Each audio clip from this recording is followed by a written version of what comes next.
Hi there, I'm Ben Austin, Operations Director at Tisski, and welcome to the first in our series of GDPR primer videos. Now, I'm sure you're aware of the EU GDPR legislation and the fact that it is going to come into force pretty soon, to be honest. And certainly at Tisski, over recent months, we've worked with many organisations and helped them to prepare their systems and their business processes for the requirements of GDPR. And we thought it would be useful to pull together some of what we've learned and some of what we've advised our customers on into a series of videos that will hopefully prove informative and that you'll find useful in preparing yourselves. So this is the first video in the series, and in this we'll look at some of the core definitions within GDPR that are essential to understanding the legislation and also to understand how it impacts you as an organisation. Now, before we do that, there's a couple of real headline facts about GDPR that are probably worth us touching on. So first off is, when is it coming into force? Well, it's actually coming into force on the 25th of May this year. Now that's not very far away, it's coming up quickly, and obviously if you haven't done already, it's imperative to start your preparations for GDPR as soon as possible.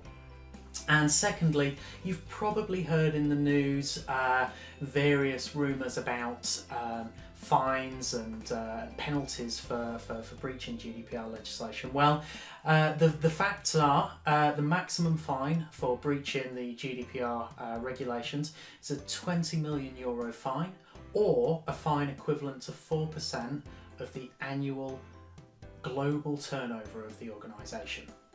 Now, clearly these are very large numbers, and they are serving to focus the attention of many organisations on how they can become compliant with GDPR, understandably so. So, with those points covered, let's have a look at some of the core definitions within GDPR, and we can think of those in two broad areas. So we've got the who does GDPR relate to, and the what data does it cover. So if we start with a who, in terms of organisations, there are two main types of organisation that are defined within the GDPR legislation, and the first of those is the data controller. Now, the data controller is the organisation who determines how personal data will be processed. So for example, this could be a bank that uses your personal data to open an account. It could be a council or a local authority that needs your personal data to calculate your council tax bill or to process your housing benefit claim. We then have the idea of a data processor, and this is an organisation who processes data under the direction of a data controller. And this could be, for example, in the case that you're using the Microsoft Dynamics 365 online solution, then Microsoft would in that case be the data processor for any data held within that system. Now, it's worth bearing in mind that many organisations will work with a wide range of data processors, and some organisations will be both a data controller and a data processor. So that's the who. So to take a look at what data is covered by the GDPR legislation, and again we can think of this in terms of two broad groups of data. So the first is personal data, and this is any information that can be used to identify either directly or indirectly an individual. So this could be a name, a phone number, an email address, or even location data harvested from, say, a mobile phone. Now, we also then have a second category, which is that of sensitive personal data. And this consists of a number of special groups of personal data that warrant greater levels of protection because of their sensitivity. And examples of those are race or ethnic origin, religion, genetics, biometrics, and health data.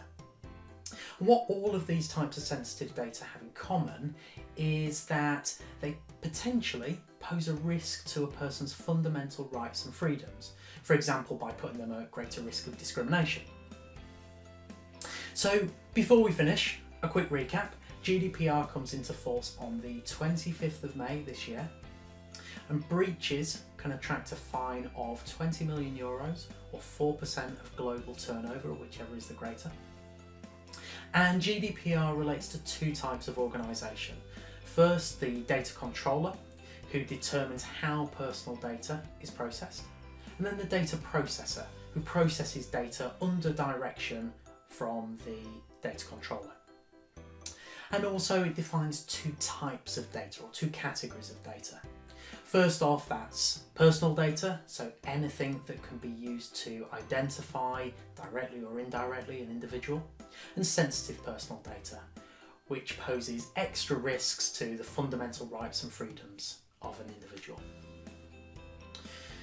So, I hope this has been useful, and if it has, please subscribe to the Tisski YouTube channel for more videos and for regular updates, and I hope to see you next time when we'll be taking a look at some of the core principles of GDPR and the responsibilities that they place on data controllers and data processors.